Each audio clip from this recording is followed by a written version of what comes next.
بسم اللہ الرحمن الرحیم ناظرین، میں ہوں عاصم نثار غیاثی، ایک مرتبہ پھر آپ کی خدمت میں حاضر ہوں یوٹیوب چینل پہ۔ پاکستان میں اس وقت ڈیری کی جو انڈسٹری ہے وہ ایک کشمکش میں مبتلا ہے، اگرچہ بہت زیادہ لوگ اس کی طرف آ رہے ہیں، لیکن لوگوں کو کے پاس کچھ راستہ نظر نہیں آتا، بہت مشکلات ہوتی ہیں بیماریوں کی صورت میں، خوراک کی صورت میں، بہت ساری۔ آج ہم بات کریں گے ڈیری انڈسٹری کے لیے خوراک، جو ہمارے جانوروں کے لیے متوازن خوراک جس کو ہم کہہ سکتے ہیں۔ اب مارکیٹ میں بہت ساری چیزیں آتی ہیں، کچھ لوگ آپ کو کہیں گے کہ سبز چارہ جات مت کھلائیں، کچھ کہیں گے کہ صرف سبز چارہ جات کھلائیں، کچھ آپ کو کچھ مشورہ دیں گے۔ بعض اوقات لوگ کہتے ہیں کہ جی یہ جو سوکھی روٹیاں ہیں یہ بہت زیادہ جب باسی ہو جائے یہ والی مت کھلائیں۔ ہم آج یہاں پہ پشاور میں کھڑے ہیں ڈاکٹر نعیم کے ساتھ، سوریزئی ریسرچ سینٹر میں، لائف سٹاک کا ڈپارٹمنٹ کا یہ ریسرچ سینٹر ہے، ان کی یہ فیڈ مل ہے۔ اس فیڈ مل کا اس کو ہم کہہ سکتے ہیں کہ یہ اولین فیڈ ملز میں سے ایک ہے، اور اس نے پہلی مرتبہ ایک ون ڈے کا ایک کلچر ہمارے صوبے میں متعارف کرایا، اور اس کا فائدہ یہ ہوا کہ جس وقت یہ فیڈ مل قائم ہو رہی تھی اس وقت ون ڈے کا کلچر بہت کم تھا، لوگ اس کی طرف نہیں جاتے تھے۔ اب بہت سارے لوگ اس طرف جانے لگے ہیں، اب تو جگہ جگہ پہ فیڈ ملز کھل گئی ہیں۔ یہ سرکاری فیڈ مل کی کارکردگی بھی ہم آپ کو بتائیں گے، اور اس وقت انہوں نے کون کون سے متوازن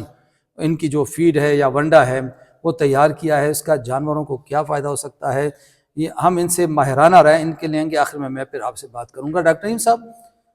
سب سے پہلے تو آپ کو خوش آمدید۔ یہ ہمیں بتائیے گا کہ یہ جو فیڈ مل ہے اس میں آپ نے اب تک کتنی ویرائٹی کی فیڈ تیار کی ہے؟ بسم اللہ الرحمن الرحیم۔ اس میں سر ہم مختلف کوالٹی کی فیڈ تیار کرتے ہیں۔ ہر اینیمل کی ریکوائرمنٹ اس کے ایج کے ساتھ، اس کی سٹیٹس کے ساتھ، مطلب ہے وہ پریگننٹ ہے، ڈرائی ہے یا ملکنگ میں ہے، یا اس پھر ملکنگ میں اس کی کون سی پوزیشن ہے، وہ فریش ملکنگ میں ہے، وہ ہائی یلڈر میں ہے یا وہ لو یلڈر میں ہے، تو اس کے ساتھ اس کے ریکوائرمنٹ بھی چینج ہوتے رہتے ہیں۔ فرض کرو اگر ہم لیتے ہیں کہ ایک 2 سے 4 دن کا بچہ ہے، تو اس کو جو فیڈ ہم دیتے ہیں اس کو ہم کہتے ہیں کاف سٹارٹر۔ تو اس کی جو پروٹین لیول ہوتی ہے اور اس کی جو انرجی لیول ہوتی ہے وہ مختلف ہوتی ہے، بالغ جانور سے مختلف ہوتی ہے، اور وہ یہ 3 مہینے تک پھر ہم یہ خوراک اس کو دیتے ہیں۔ اس کے بعد آتے ہیں گروئنگ والے، ان کی پھر ریکوائرمنٹ جو ہمارے چھوٹے بچے تھے ان سے مختلف ہے، ان کے لیے پھر ہم مختلف فیڈ تیار کرتے ہیں۔ پھر ہمارے پاس آتے ہیں ڈرائی اینیمل، وہ تو ڈرائی میں بھی 2 قسم کے ہوتے ہیں، ایک فار آف میں ہوتے ہیں جس کو 60 ڈیز یا 60 سے زیادہ دن رہتے ہیں، ان کے لیے علیحدہ فیڈ ہم تیار کرتے ہیں جس کو ہم ونڈا کہتے ہیں۔ اور جو کلوز اپ میں جو نزدیک ہے پرچوریشن کے، جنہوں نے بچہ دینا ہے بیفور 20 ڈیز بیفور پرچوریشن،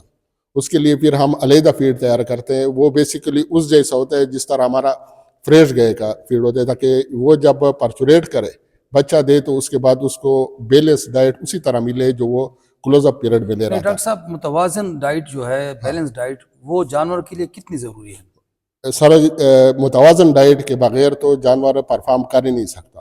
اگر آپ اس سے دودھ لینا چاہتے ہیں یا آپ اس سے گوشت لینا چاہتے ہیں، جب تک آپ اس کو متوازن خوراک نہیں دیں گے، تو اگر آپ دودھ لے رہے ہیں تو وہ اپنی باڈی کے جو ریزروائر ہے وہ یوز کرے گا، اپنے فیٹ کو یوز کرے گا، اپنے باڈی کے مسلس کو یوز کرے گا، اس کا وزن کم ہوگا، کمزور ہوتا جائے گا۔ لیکن اگر آپ اس کو بیلنس راشن دیں گے جس میں انرجی بھی پوری ہو، پروٹین بھی پورا ہو، تو وہ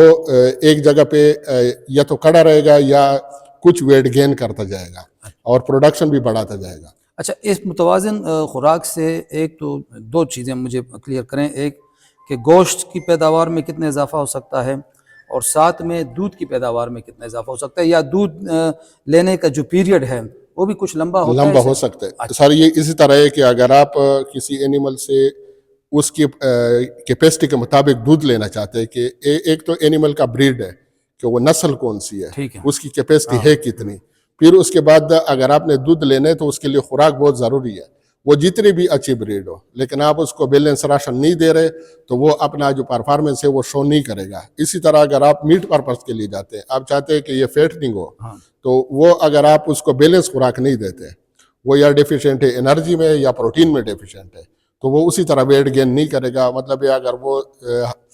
1 سے 1.5 kg اس کو گین کرنا چاہیے تھا تو وہ گین کرے گا 100 گرام، 200 گرام، 300 گرام، 500 گرام۔